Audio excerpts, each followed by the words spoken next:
Well, recently we reviewed the 80s slasher classic, The House on Sorority Row, and my interest was piqued with the remake. So now we're going to do the remake, Sorority Row. Here we go.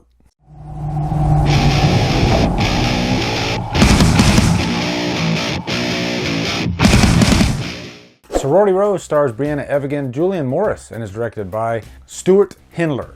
What's up, guys? If you remember, I recently just did the first of my first and second series of reviews where I watch a movie, review it, and then wait a while, watch it again, and then give you my second thoughts. That was a lot of fun.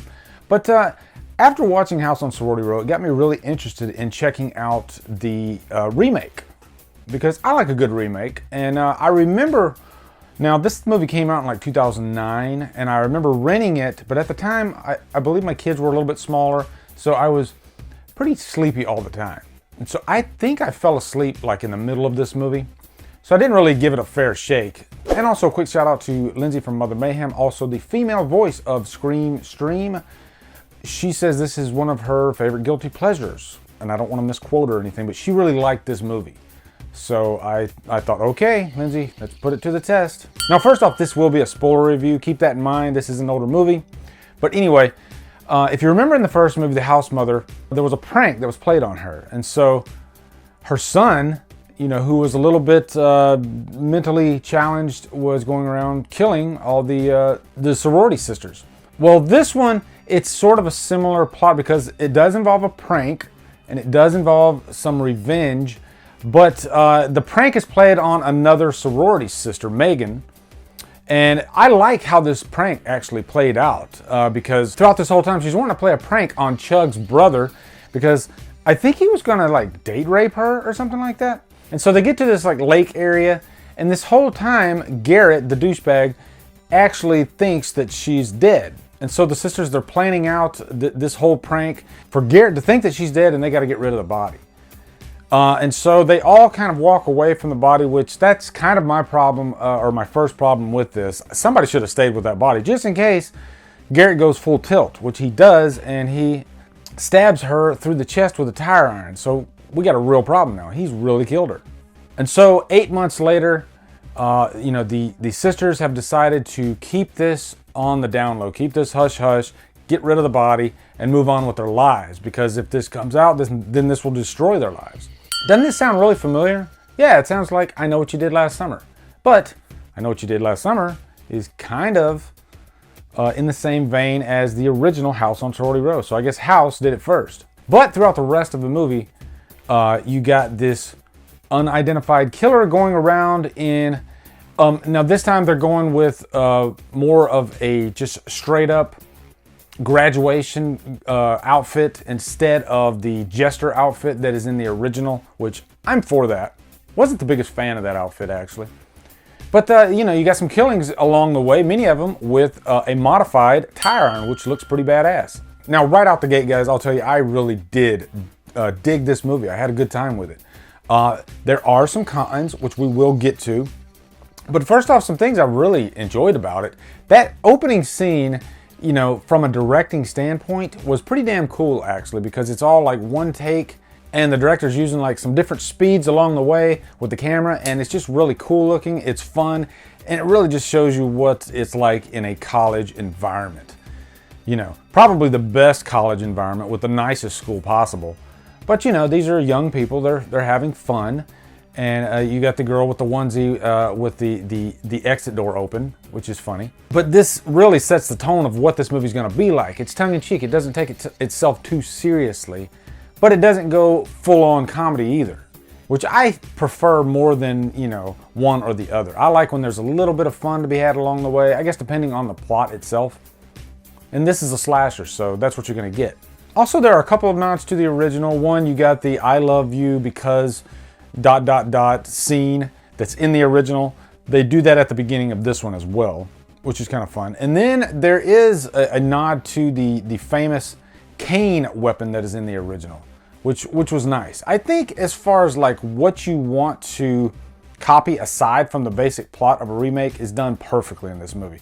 They don't copy it note for note. Hell, even the characters' names are different in this one than in the original. But it doesn't go so far off that it completely just steals the name, like Prom Night. I have a major problem with the movie Prom Night.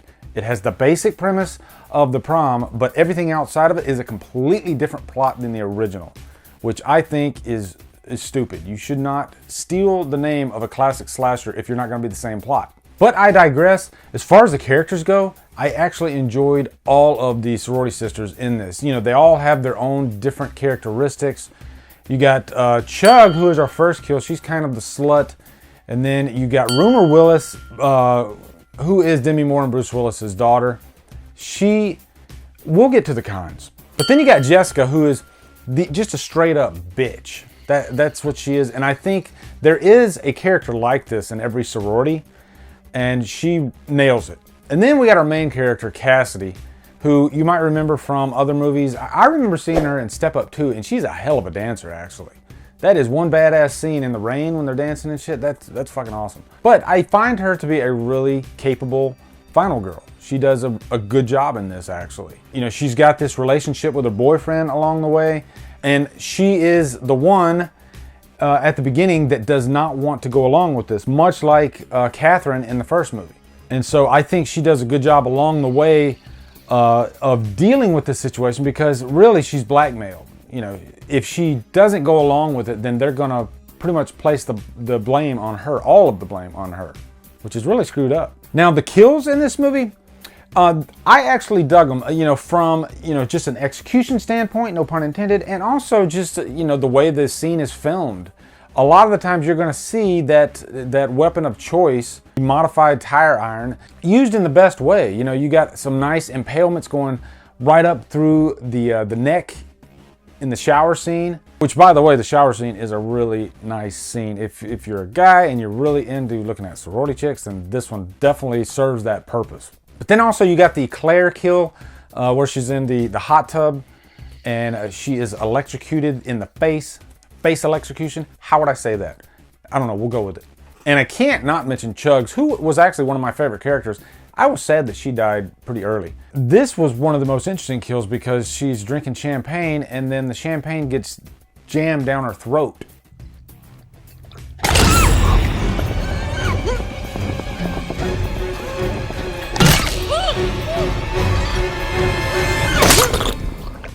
And it's one that, you know, the first time you watch this, it catches you off guard. You're like, oh, damn, that's not a good way to go. Also, one can't not mention Carrie Fisher, the great Carrie Fisher, the late Carrie Fisher. It was nice seeing her again, you know, and they give her a few moments to shine. You know, she gets to roam around with a shotgun and kick ass for a little bit. But, you know, she was the house mother in this. Now, let's talk about the killer in this. And like I said, this is a spoiler review. And this is a pro for me because I like a good twist that I don't see coming. And I did not see this coming. It's funny, too, because like I said, I saw this movie before. I fell asleep through a good portion of it. But, you know, this is 9 years ago. So I didn't remember who the killer was. And I had my suspicions that it was Winnie from The Wonder Years. Didn't really mention her. She's really a MacGuffin in this. You know, she comes into the picture and you think, oh, I bet that's the killer. And that's what I thought. And it was not her. And then you got the boyfriend of the bitch.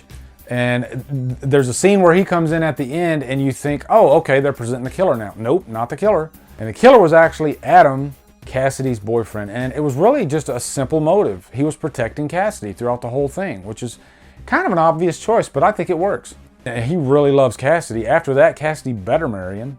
Actually, that's a bad idea, a really bad idea. Do not marry a psychopath. Okay, now for the cons. Oh my God, Rumor Willis. There is very few scenes in this movie where she's not freaking out or crying. And it really just gets so annoying. I can imagine in the editing room when they put this movie together, I'm surprised that they didn't, you know, step back and take a good hard look at her performance in this and say, maybe we should not have made her cry that much. Do we have any more footage that we can throw in there instead? Because they're not doing her any justice as an actor and as a character. She is by far the most annoying part of this movie. She's just a shrinking violet throughout the whole thing. And every time she was on the screen, with every scene, she's just crying more and more and more, and I just couldn't take it. And also, side note, it's funny that she is Demi Moore's daughter, when Brianna Evigan actually reminded me more of Demi Moore in this than Rumor Willis. funny enough. You know, even all the way down to the voice. And also, not really a con, I guess, but this is the definition of a guilty pleasure. You could go through this movie and you could pick it apart left and right and have fun with that. If you are the type of moviegoer that does that, that just constantly picks apart every single little detail of a movie, you're probably not gonna like this. I'm not that type of person. I know what type of movie this is. This is a slasher. It's not to be taken too seriously, so I can compartmentalize, I guess, that part of my brain to enjoy it. And I did. I had a really good time with it, some really good kills, great cinematography. So yeah, I mean, you could do a lot worse for a slasher remake. So I'm gonna give this a high humdrum.